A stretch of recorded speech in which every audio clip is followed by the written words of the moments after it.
Congratulations, অনেক অভিনন্দন। তোমার নাম এবং বর্তমানে কোন পদে কর্মরত? আমার নাম রাজদীপ পাল।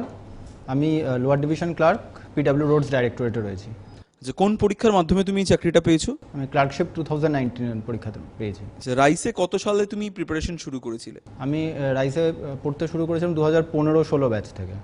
আচ্ছা, সরকারি চাকরির প্রস্তুতির ক্ষেত্র হিসেবে রাইসকে বেছে নেওয়ার পেছনে কোনো বিশেষ কারণ?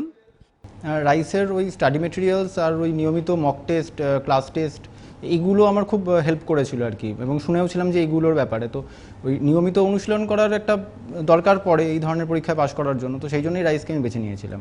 এবং রাইসের যে মেকানিজমের কথা তুমি বলছিলে, যখন নিজে প্রিপারেশন শুরু করলে, সেটা তোমার কাঙ্ক্ষিত লক্ষ্যে তোমাকে পৌঁছে দেওয়ার জন্য কতটা হেল্পফুল হয়েছে? না, রাইসের ওই মিশন 100 যে একটা এক্সাম ছিল আমাদের সময়, যেটা হতো, ওটা খুবই আমাকে হেল্প করতো। কারণ ওই রেগুলার বেসিসে পড়াশোনার পাশাপাশি যখন পরীক্ষা দিতে হয় ওরকম 100টা কোয়েশ্চেন 1 ঘন্টা টাইমের মধ্যে, তো ওটাতে নিজের জাজমেন্টটা ঠিকমতো করা যায় যে আমি কতটা তৈরি হতে পারলাম আর কতটা আমার গ্যাপ থেকে যাচ্ছে পড়ার ক্ষেত্রে। তো ওইটা আমার সত্যিই খুব হেল্প করেছিল সেই সময়। আচ্ছা, এই যে চাকরি করছো, চাকরি করতে গিয়ে কোনো বিশেষ অভিজ্ঞতা যেটা তোমাকে আরো এনরিচ করেছে?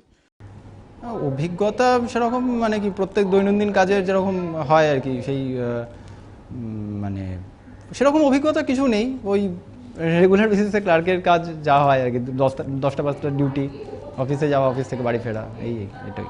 আচ্ছা, এই যে রাইসের যে মেকানিজম যেটা তুমি বললে যে তোমাকে অবশ্যই তোমার সাফল্যের দোরগোড়ায় পৌঁছতে সাহায্য করেছে, তার পাশাপাশি নিজের পড়াশোনার জন্য নিজের কোনো স্পেসিফিক স্ট্র্যাটেজি যেটা সরকারি চাকরির ক্ষেত্রে পরীক্ষায় সাফল্য লাভের জন্য খুব অপরিহার্য বলে মনে হয়? না, আমি প্রথম থেকেই ওই সকালবেলা 2 ঘন্টা এবং সন্ধ্যাবেলা 3 ঘন্টা, মানে এই 5 ঘন্টা পড়ার সবসময় চেষ্টা করেছি, এবং এখনও আমি পড়ি। সকালে ঘুম থেকে উঠে অফিস যাওয়ার আগে মোটামুটি 1 ঘন্টা, অফিস থেকে ফিরে এসে 3 ঘন্টা, মানে এই অভ্যেসটা আমার রাইস থেকে। এই মুহূর্তে তো এলডিসি হিসেবে চাকরি করছো, তো নেক্সট টার্গেট কি? নেক্সট টার্গেট বিসিএস এর জন্য, প্রিপারেশনের জন্য। তো এই যে ডাব্লিউবিসিএস আপামর পশ্চিমবঙ্গের সরকারি চাকরি প্রার্থীদের কাছে একটা ড্রিম, একটা মোটিভেশন, একটা ইমোশন। তো ডাব্লিউবিসিএস পরীক্ষাকে বেছে নেওয়ার পেছনে বা এখনও চাকরিরত অবস্থায় ডাব্লিউবিসিএস এর জন্য রেগুলার টাইম দেওয়া, এই মোটিভেশনটা কোত্থেকে এলো যে ডাব্লিউবিসিএস হতেই হবে? মানে যখন প্রিপারেশন শুরু করেছিলাম তখন তো অনেক রকমের এক্সাম ছিল, ব্যাংক, রেল, সিজিএল, বিসিএস। তো পিএসসির ডাব্লিউবিসিএস এর জন্যই মেনলি প্রিপারেশনটা শুরু করি। তো শুরু যখন করেছি ডাব্লিউবিসিএস এর জন্য, তো যতদিন না সেটা মানে হতে পারছি বা সেই জায়গায় নিজেকে পৌঁছাতে পারছি, সেই জন্য চেষ্টা করে যাওয়া আর কি।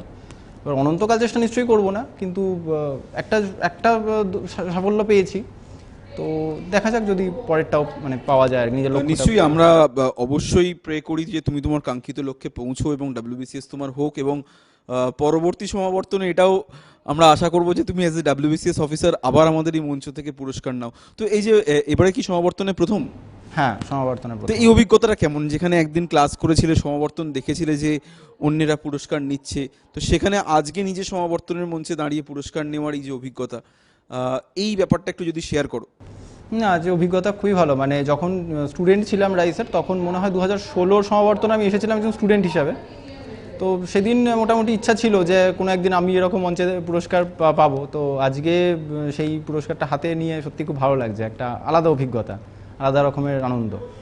আচ্ছা, যারা বর্তমানে প্রিপারেশন নিচ্ছে, ঠিক আছে, তাদের উদ্দেশ্যে তোমার কি বার্তা থাকবে?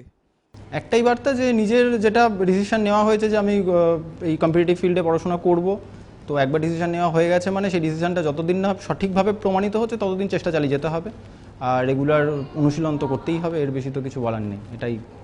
অনেক ধন্যবাদ তোমার মূল্যবান মতামত আমাদের সঙ্গে শেয়ার করার জন্য। ধন্যবাদ, থ্যাংক ইউ।